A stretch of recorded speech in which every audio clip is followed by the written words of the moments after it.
The central United States is the tornado's playground. Meteorologists come from all over the world because this is where they happen. From Texas all the way up to Nebraska and into Canada is what's known as Tornado Alley. And usually starting in early April through the summer is what they call the storm season.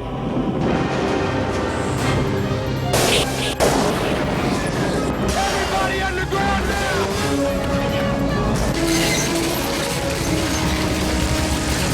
Okay guys, here we go, please. This is the 50-year storm that's coming. We were in the hottest tornado spot in the world at the hottest tornado time, and it was scary. I want the audience to feel the same amazement as what the storm chasers feel. Get us out of here. Okay, bring the wind up. Here we go. Okay.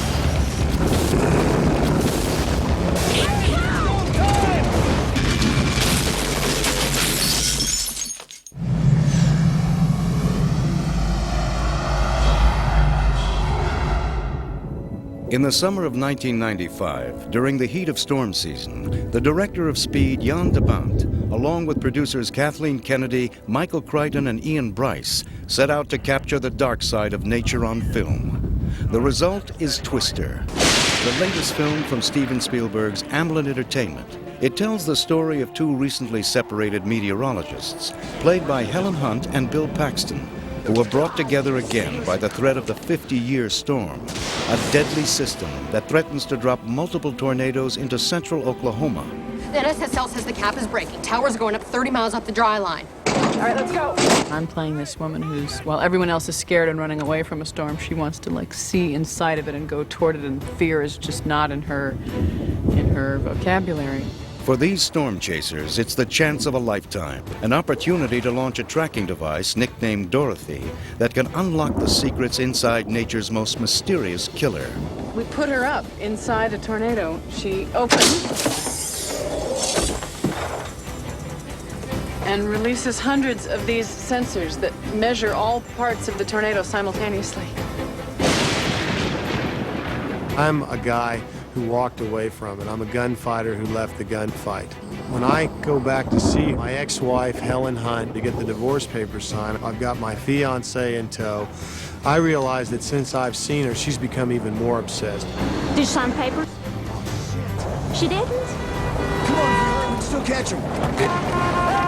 Glad you're back! I'm not back! I sort of hold them ransom if he goes on this one final chase with me. Dusty, the battle zone should be northeast of 81. Wait a minute. The battle zone? Billy, what are we doing? We're going again. It's very fun to get to play a relationship that's already fueled by a lot of rage and love and a mixed bag of emotions. Okay, guys, let's go get it. Add to this mix a rival storm-chasing team headed by Carrie Elways, dead set on getting to the Twister first, and you have the makings of an incredible, terrifying ride. It's that cat and mouse chase with the weather, with this great ominous thing that these storm chasers deal with, and that's where the rush comes from. People tend to say that Speed was a very fast-moving picture. I think this one is a little quicker. Visita mi canal.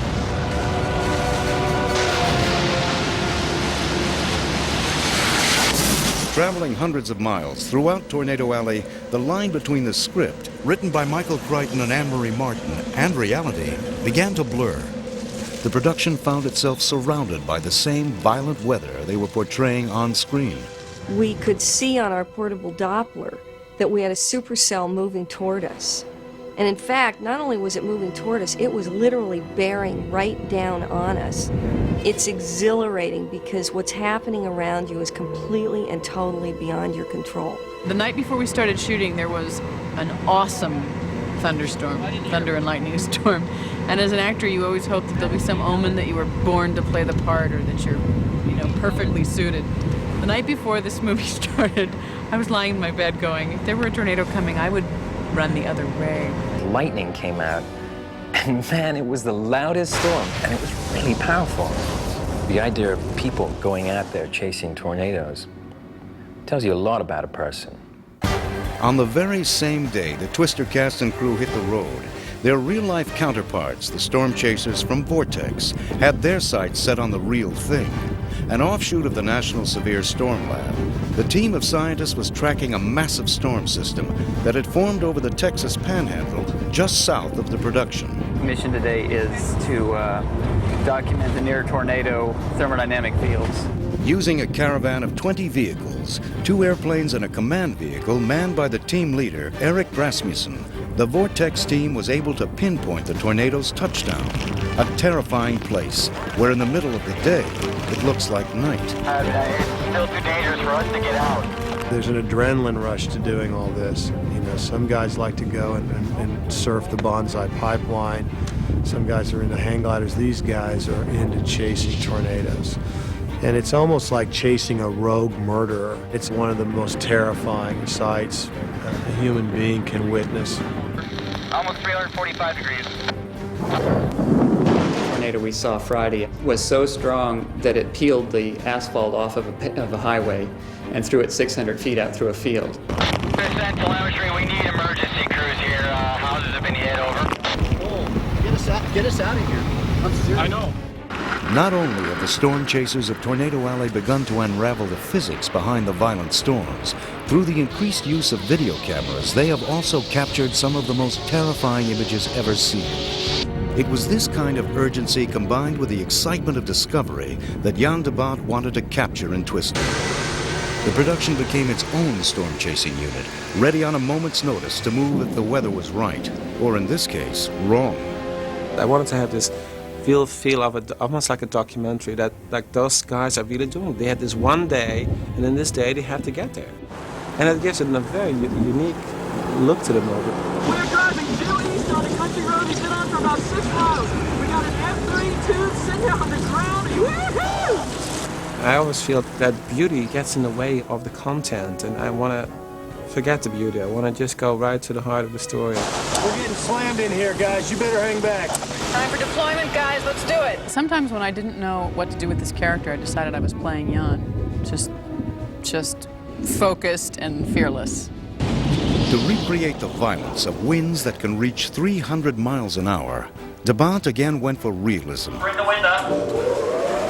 Using the jet engine from a 707, massive fans, and even a turning rig that allowed Bill and Helen to be swept up by the force of the tornado.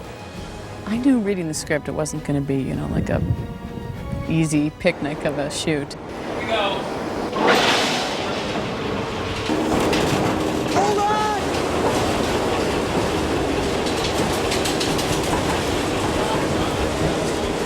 Hang on!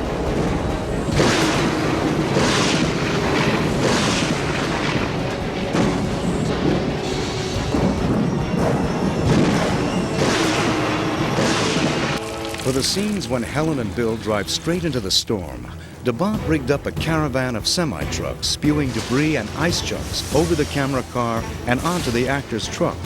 Just before the tornado happened, there's this huge hailstorm. So I thought, I have to have a real hailstorm scene in the movie. I wish I'd never thought about it. We couldn't get any hail in all of Oklahoma, so we had to import it from a neighboring state. We had like 4 or 5 40-foot trailers moving at the same time. 10 seconds later, all the ice is gone, all the debris is gone, and we have to go back to one.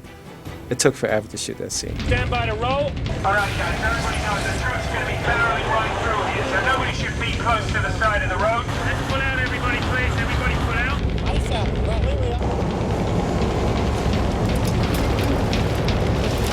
This is pretty real. I don't have to do a lot of acting in this movie. You know, they're raining basically chipped ice on me. They're throwing debris. I mean, although it's lightweight stuff, it still hits, it still hurts. It's exciting stuff. This is why I signed up. It's a very physical role. Okay, she's almost ready. Hold on! We're almost there! We're almost there!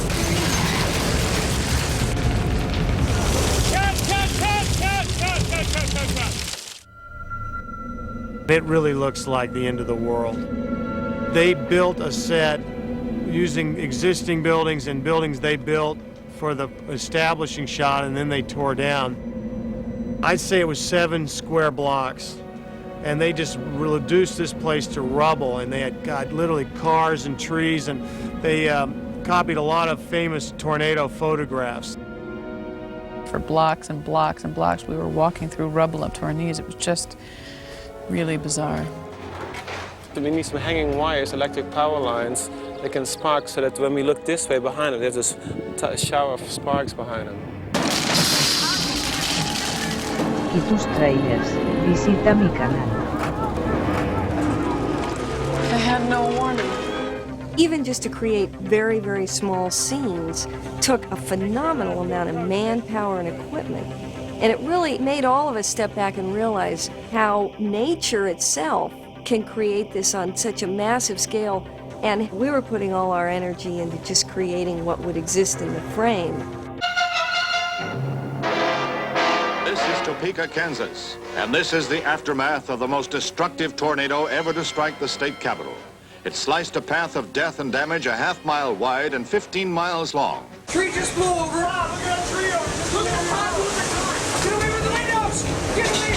Get away. The nature of the tornado and the reason it is able to destroy so much so quickly is that it is completely unpredictable, able to turn on the observer in the blink of an eye. It was this unpredictability that led DeBont to Industrial Light and Magic, the computer effects facility owned by George Lucas. It was a rare chance to control the uncontrollable. It should be a lot lower. I wanted to make it be as realistic as possible. We have so many tapes of real tornadoes, but always, again, seen from a distance. You never see the inside of a tornado, which we hopefully going to see for the first time in this movie. It's kind of really a new wave in terms of saying we can do everything in the computer, because all the cars that are flying, all the houses, you know, the spinning house onto a road, and all the tanker and everything, that's all computer graphics. Are you going to make this then? The quality of computer imaging and the CGI is so incredible right now that you almost have to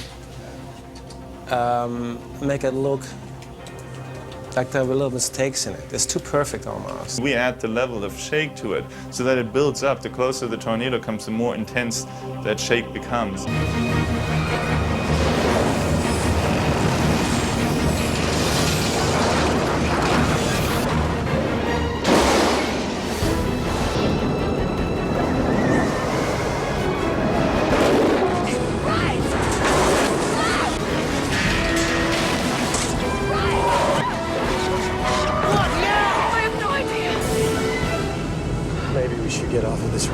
I think it's in the eye of the beholder, you know, whether it's a monster that's coming to get you or a force of nature to be listened to or something fascinating or something terrifying. I think what makes it a good thing to make a movie about is it's all of those things. If they just get 10% of that feeling, then you still will be enormous. It will be still fantastic. We as a society, people just in general have a innate fascination with these storms. These tornadoes are just so captivating to look at. And here we're throwing the audience right into the middle of them, and it's going to be a hell of a ride. The fear is real. The terror is unimaginable. And destruction is imminent. You're at the mercy of one of Mother Nature's most erratic and destructive children, the tornado.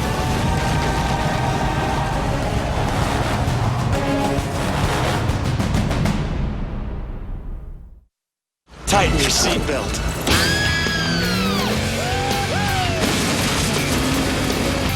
To witness a tornado is a spectacular sight. To live through its wake is another story. Join us as we take a thrilling ride into the eye of a storm. What occurs is kind of like what occurred in April 3rd and 4th of 1974, what they call a super outbreak, where tornadoes from a storm system were literally 148 tornadoes were formed and dropped over about 11-state area, killing about 350 people. And so the tornadoes start out fairly small, but then each one becomes progressively larger, and they kind of herald the king. The filmmakers of Twister went to great lengths to recreate the destructive nature of actual tornadoes.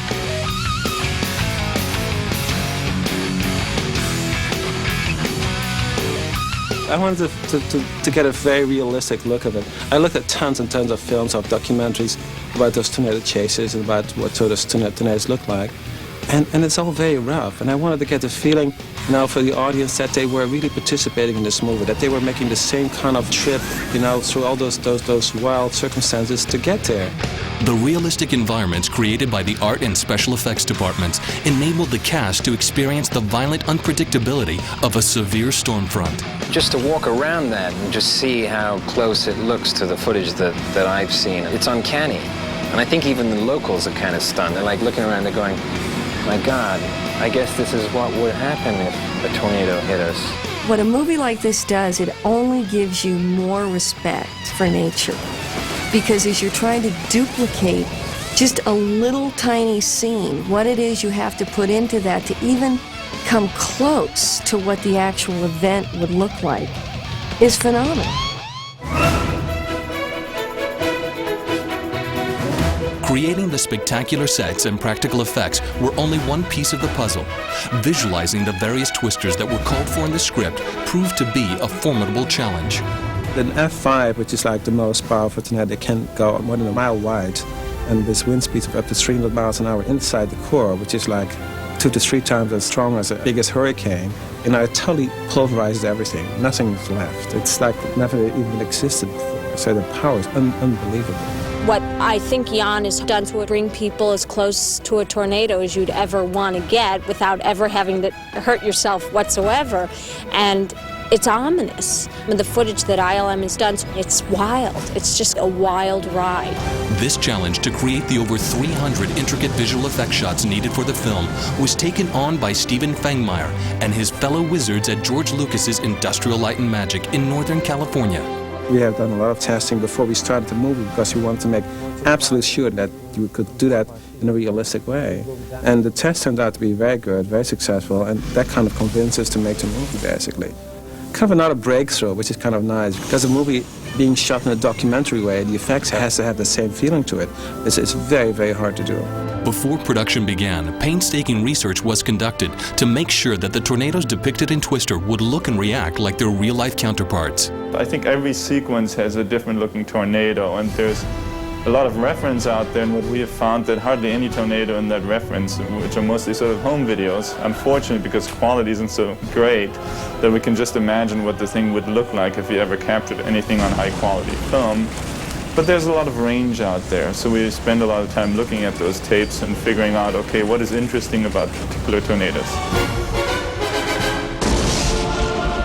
It starts out as a line. A tornado would be much as its spine, sort of moving along, and we often determine the speed, the travel of it, also its sort of movement, how does it deform on this axis, animating just that spine, so to speak. And then we fill in with the particles the motion of the debris and the air molecules around that spine. Since a lot of our work previously has been that we model a certain surface, like a creature, like a T-Rex. Now with a tornado isn't really a confined surface like that, and it's just sort of dust moving around. You really have to show that it's made out of billions of trillions of little particles and have them all behave by a certain rule set with, of course, some turbulence built in. So it's really moving a lot of particles and clumps them together to make it look with the different color ranges to sort of make it look like debris.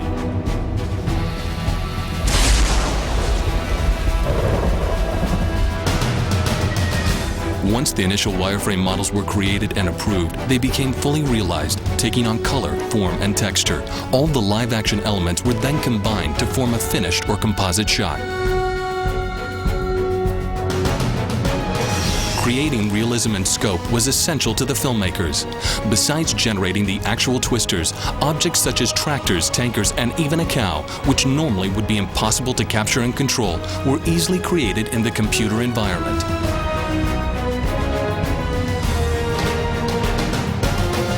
Sometimes even Mother Nature needs to be pushed. ILM also enhanced numerous scenes, transforming picture-perfect shooting days into storm-filled ones. Each stage of the process was then presented to director Jan de Bont for his approval.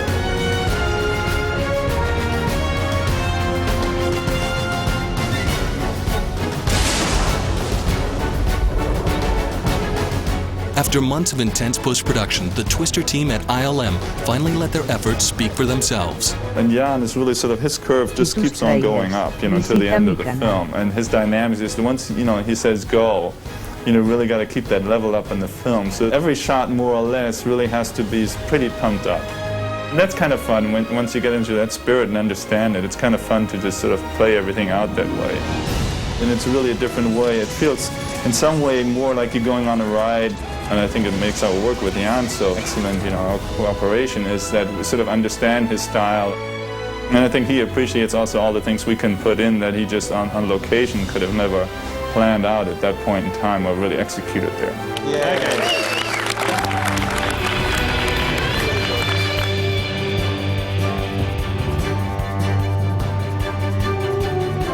What makes Twister so exciting, I think, is the fact that tornadoes are unpredictable and they shoot down at any moment, and you're chasing it. You're basically chasing the weather. It's man against nature. You're basically driving that car at one point. You're one of those guys, the audience is one of those chasers, and trying to search for that tornado.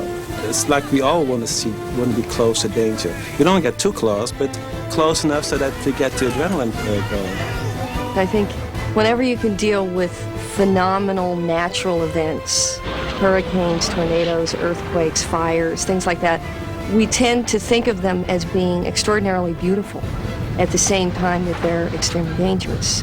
And in this case, tornadoes are incredibly fascinating. And the minute you see the sky and the lightning and then the formation of a tornado, you can't take your eyes off it.